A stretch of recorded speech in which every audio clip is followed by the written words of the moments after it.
जो भगवान का भजन ध्यान करने में रुचि रखते हैं, आलस्य नहीं करते।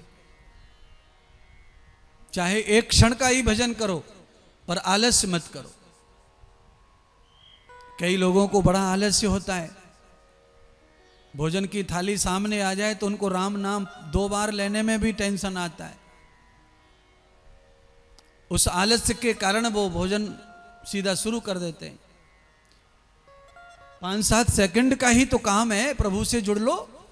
4-5 सेकंड में हो जाता है प्रभु के साथ तालमेल।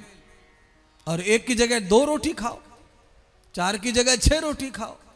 एक बार नहीं 5 बार लो दाल, पर एक बार प्रभु से कनेक्ट हो जाओ भोजन से पहले। फिर क्या होगा? अगर भूल से भी किसी दिन प्रभु का भजन नहीं हुआ भोजन से पहले, तो मेरा तो जीवन में अपना बता सकता हूं, फिर भोजन उतरता नहीं गले से। भोजन में स्वाद नहीं लगता, भोजन में मिर्ची दिखती है, भोजन में नमक दिखता है। आपने सत्यनारायण की कथा सुनी होगी। उस कथा में एक कथा ऐसी आती है कि कलावती के जमाई ने प्रसाद नहीं लिया तो अपशगुन हो गए। अपशगुन में क्या हुआ? भोजन में बाल निकल गया। जब भी रोटी खावे बाल निकले। बाल क्यों निकला? बाल इसलिए निकला कि ये रोज नियम से प्रसाद लेता था कथा का, पर आज प्रसाद नहीं लिया, इसलिए उसका भोजन बिगड़ गया।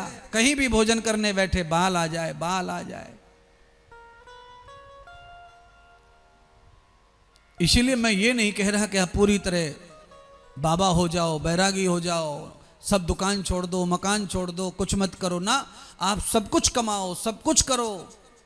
आज आप दुकान करते थे, व्यापार करते थे तो कथा हो पा रही है, तो मेहनत करते थे तो कथा हो पा रही है, तो पांडाल का खर्चा हो पा रहा है, तो टीवी का खर्चा हो पा रहा है, तब सब चीजें हो पा रही हैं। अगर हम बैठे रहते ना हो पाता सब। पुरुषार्थ करना चाहिए, परिश्रम करना चाहिए, उद्योग करना चाहिए, लिखना पढ़ना चाहिए, सब कुछ ये करते हुए मैंने कहा पल पल परमात्मा का स्मरण भी करना चाहिए। क्षण क्षण भगवान का संकलन करना चाहिए। जैसे हम धन का संकलन करते हैं, इकट्ठा करते हैं, कपड़ों का संकलन करते हैं, विचारों का संकलन करते हैं, तो भगवान के भजन का भी संकलन करो। अलग अलग टाइम पे अलग अलग प्रकार का भजन करो, एक ही प्रकार का मत करो। कभी नाचने का भजन करो, कभी कीर्तन का भजन करो, कभी पानी पीते समय कर लो, कभी नहाते समय कर लो, कभी खाते समय कर लो, कभी सोते समय कर लो, कभी जगते समय कर लो, कभी संध्या के समय कर लो, प्रातः काल कर लो, कभी चलते चलते कर लो, कभी दुकान पर बैठे बैठे कर लो। ये सारा का सारा भजन इकट्ठा हो जाएगा। न जाने कौन से टाइम का भजन कब कहाँ काम आएगा, ये कभी कोई जान ही नहीं पाएगा। वो तो तब काम आता है, तब ही समझता है कि गाड़ी का चूरा हो गया पर बच्चे का कुछ नहीं बिगड़ा। वीडियो बनाकर गाड़ी डालते हैं हम लोग मोबाइल पर, देखो कैसा एक्सीडेंट हुआ है। सामने वाले ओ मौसी ने वीडियो देखा, हाय हाय हाय हाय हाय, फोन लगाओ जल्दी से, इतनी गाड़ी का हाल हो गया है, इसमें तो बचे ही नहीं होंगे। पता चला खरोंच भी नहीं आई है किसी को। क्यों? ग्राहक नहीं आते दुकान पर, खाली टाइम बैठे, उसमें राम नाम चल रहा है। उसका ही फल है ये कि गाड़ी टूट गई, बर्बाद हो गई, चकनाचूर हो गई और तुमको खरोच तक नहीं आई। ऐसी अनेक कथा भागवत में सुनाऊंगा।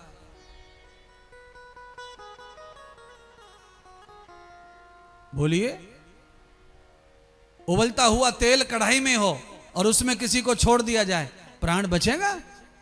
पर बचा प्राण भागवत में। ऐसी कथा प्रहलाद भगत की है। क्यों? भक्ति व्यर्थ नहीं जाती कभी। आदमी जितना साधक, भगत और सच्चा होता जाता है, उतनी ही उसमें सहन करने की ताकत बढ़ती चली जाती है। ये ध्यान कर लो। अच्छा एक बात बता, कोई आदमी 7 फुट का लंबा हो और जरूरत पड़ने पर अगर वो ऐसे नीचे को झुक जाए तो क्या वो 7 फुट का नहीं रहेगा? फिर